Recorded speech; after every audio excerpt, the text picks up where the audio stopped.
प्रश्न जो आज है वो इस तरह से है कि जैसे हम लोगों ने टीवी सीरियल्स में और भी कई जगह देखा है कि ब्रह्मास्त्र जो होता है कहते हैं कि वो एक न्यूक्लियर बम की एबिलिटी रखता है, उससे भी ज़्यादा भीषण होता है। तो न्यूक्लियर बम तो मॉडर्न साइंस ने बनाया है, उस पर रिसर्च की है, उस पर कई सारी चीज़ें लगाई हैं, उसमें फ्यूजन कराया है, जो भी कराया है।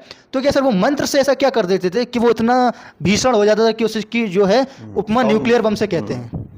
तो उसमें क्या है, देखो मैं बताऊं आपको कि जैसे आप कह रहे हैं कि मंत्र से कैसे वो मतलब न्यूक्लियर विपन को स्वचालित कर लेते थे, चला देते थे।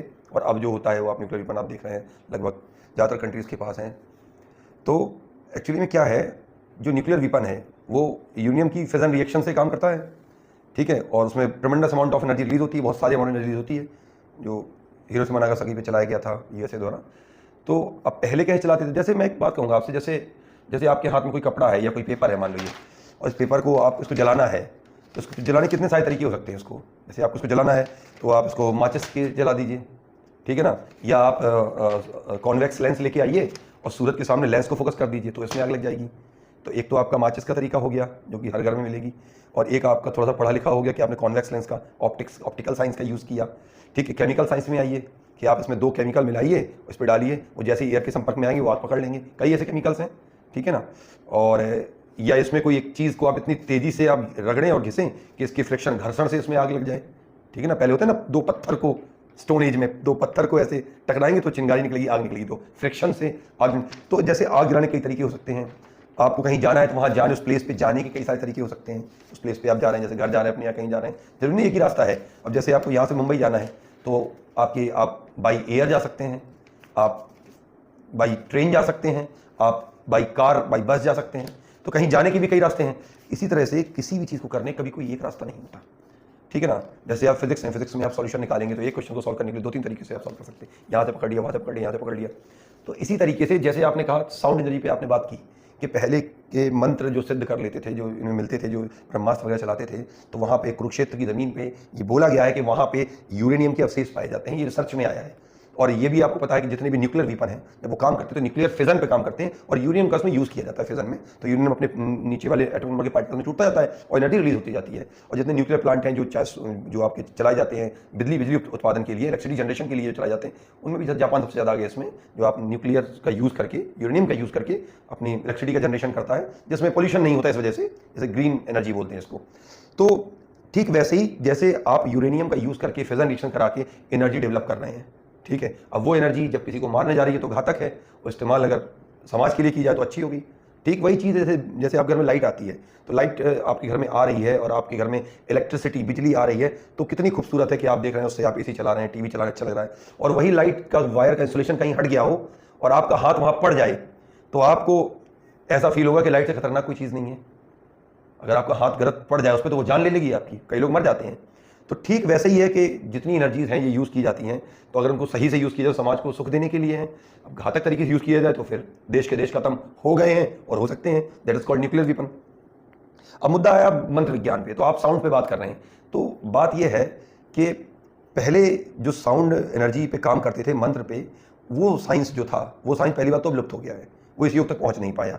दूसरी बात, हमारे जो शास्त्र कहते हैं कि कलयुग में शक्तियां विलुप्त हो जाएंगी, ठीक है, विलुप्त ही हैं, ज़्यादातर विलुप्त हैं।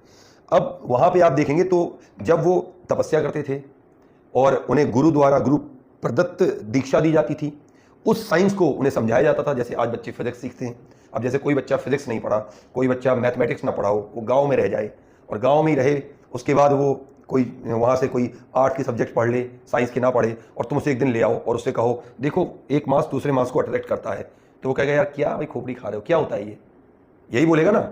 तो उससे कहोगे देखो यहाँ पे टॉर्क बैलेंस करा रहे हैं हम यहाँ पे, और F=mg अप्लाई कर रहे हैं, तो कहेगा यार ये क्या होता है, मुझे नहीं पता, क्योंकि उसने उसकी पढ़ाई नहीं की।